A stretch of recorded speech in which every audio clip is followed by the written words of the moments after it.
Assalamu alaikum warahmatullahi ta'ala wabarakatuhu. ‘Yan uwa da abokan arziki barkanmu da wannan lokacin. Wa'annan su ne jerin ƙasashen duniya da suke goyon ɓangarori guda biyu. Masu goyon bayan Iran ga su nan, masu goyon bayan Isra'ila ga su nan. Amma wani babban abin kunya, abin takaici shi ne har ƙasar Saudiyya ta na supporters na Israel. Wannan abu ne wanda gaskiya ba wanda zai ji daɗin shi. To, yanzu mu zo mu ɗauki jerin wa'annan ƙasashe masu goyon bayan Israel. Yanzu ka duba Argentina, America, Australia, Austria, Azerbaijan,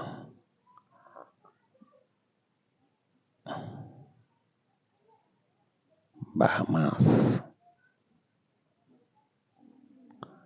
Bahrain,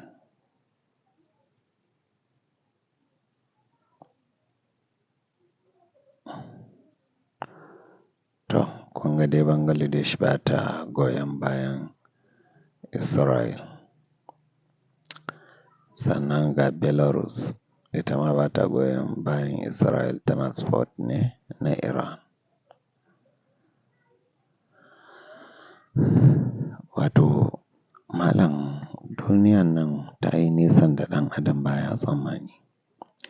Su dai wa'annan mutanen ba su da wani abu da suka sa a gaba face kawai su dinga rura wutar rikici.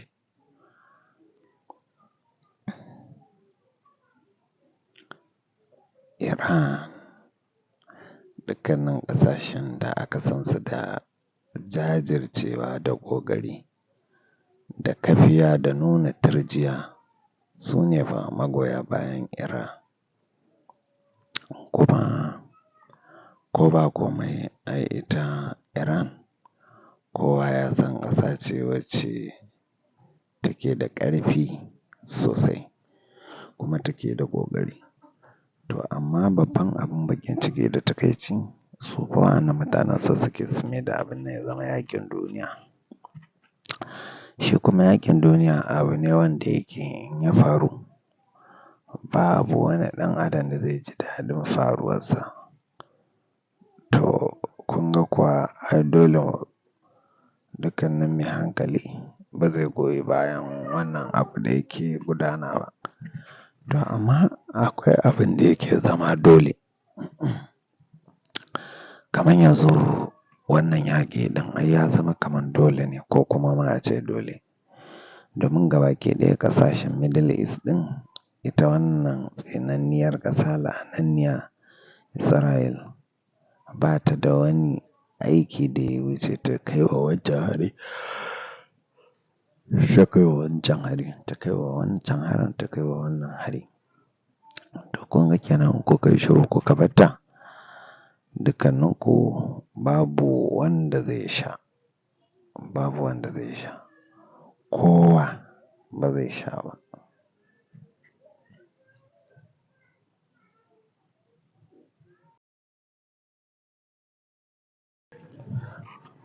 Da a baya dai ana cewa siyasa rigar ‘yanci, amma a yanzu kalmar ta canja, ta zama siyasa rigar ƙaya ga talakawan duniya. Domin ita rigar ‘yanci riga ce wacce in ka sa ta ka rabauta, ita kuma rigar ƙaya riga ce wacce in ka sa ta ka shiga uku. A yanzu duk wanda ka zaɓa to kaman ka caka wa kanka da kanka wuƙa ne, idan kuma ba ka zaɓa ba ma haka. Ka ga dai kenan siyasa ta zama matsala ga mutanen duniya gaba ɗaya.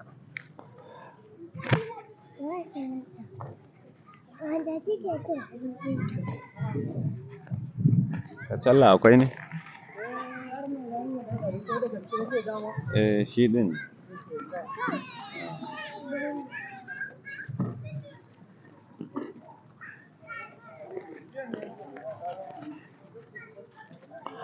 Muna neman Allah Ubangiji da ya yi mana tsari, ya kare mu, ya kuma mana muwafaƙa.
Siyasa rigar 'yanci, kowa ya sa ta ya lulluɓa, amma yanzu in ka saka ta fa kuma ka tagayyara ko kuma ka tagayyara wasu.